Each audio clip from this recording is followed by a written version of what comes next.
सोचो, अगर मैं तुमसे कहूं कि महाभारत का एक योद्धा आज भी जिंदा है जो 5000 साल से धरती पर भटक रहा है, जिसके माथे पर आज भी एक घाव है और जिसे खुद भगवान ने श्राप दिया है। नाम है अश्वत्थामा।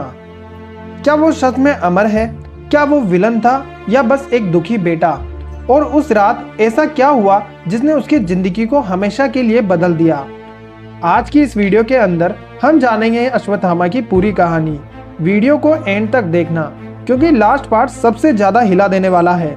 अश्वत्थामा महान गुरु द्रोणाचार्य और कृपि के पुत्र थे। उनका जन्म कोई साधारण जन्म नहीं था।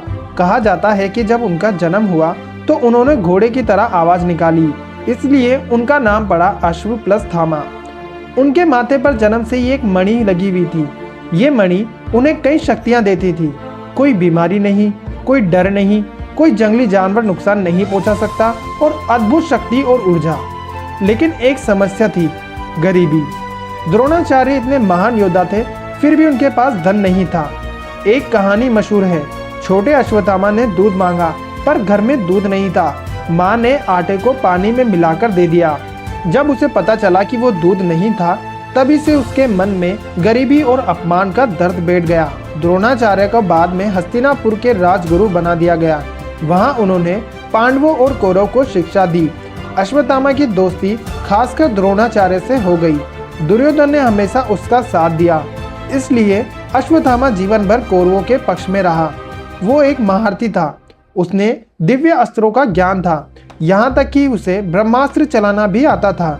लेकिन एक बात साफ थी, वो अर्जुन जितना महान योद्धा नहीं था और यही बात उसे अंदर से कचोटती है।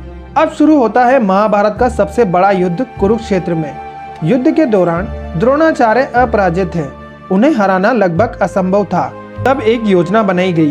कृष्णा ने सुझाव दिया कि अगर द्रोणाचार्य को विश्वास दिला दिया जाए कि उनका पुत्र अश्वत्थामा मर चुका है तो वह शस्त्र त्याग देंगे। भीम ने एक हाथी को मारा जिसका नाम भी अश्वत्थामा था। फिर युधिष्ठिर ने कहा, अश्वत्थामा हत। धीरे से जोड़ा, नरो व कुंजरो व मनुष्य था या हाथी। द्रोणाचार्य ने हथियार छोड़ दिए और उसी समय धृष्टद्युम्न ने उनका वध कर दिया। जब अश्वत्थामा को यह पता चला उसके अंदर का बेटा टूट गया, वह अब सिर्फ योद्धा नहीं था, वो बदले की आग था। युद्ध लगभग खत्म हो चुका था। कौरव हार चुके थे। दुर्योधन मृत्युशैया पर था। अश्वत्थामा ने बदला लेने की ठानी। रात के अंधेरे में वो पांडवों के शिविर में घुसा और उसने सोते हुए सैनिकों को मार डाला। सबसे बड़ा पाप, उसने द्रौपदी के 5 पुत्रों की हत्या कर दी। सुबह जब सच्चाई सामने आई तो पूरा कुरुक्षेत्र हिला हुआ था। ये वीरता नहीं, ये क्रोध और अंधा क्रोध था। जब पांडवों ने उसे पकड़ लिया तो उसने अंतिम कदम उठाया। उसने ब्रह्मास्त्र ही चला दिया। अर्जुन ने भी जवाब में ब्रह्मास्त्र छोड़ा। तब कृष्ण ने दोनों को रोकने को कहा। अर्जुन ने अस्त्र वापस ले लिया, लेकिन अश्वत्थामा नहीं ले पाया। क्रोध में उसने अस्त्र को उत्तर के गर्भ में मोड़ दिया ताकि पांडव वंश ही खत्म हो जाए। ये सभी उसके सबसे बड़ी भूल थी। तब श्री कृष्ण ने उसे श्राप दिया, तुम्हारी मणि छीन ली जाएगी, तुम्हारे माथे का घाव कभी नहीं भरेगा, तुम हजारों साल तक धरती पर भटकोगे, कोई तुम्हें अपनाएगा नहीं। उसकी दिव्य मणि निकाल ली गई और शक्ति चली गई और शुरू हुआ उसका अनंत कष्ट। भारत में कई जगहों पर दावे किए जाते हैं कि अश्वत्थामा आज भी दिखाई देता है। कुछ लोग कहते हैं कि मध्य प्रदेश के जंगलों में, कुछ कहते हैं पुराने मंदिरों में। सच क्या है कोई नहीं जानता, लेकिन यह बात तय है, अश्वत्थामा की कहानी से हमें सीख मिलती है। क्रोध में लिया गया एक फैसला पूरी जिंदगी को श्राप बना सकता है।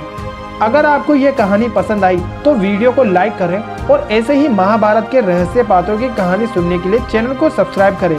कमेंट में बताएं, क्या अश्वत्थामा विलन था या एक दुखी पुत्र? जय श्री कृष्ण।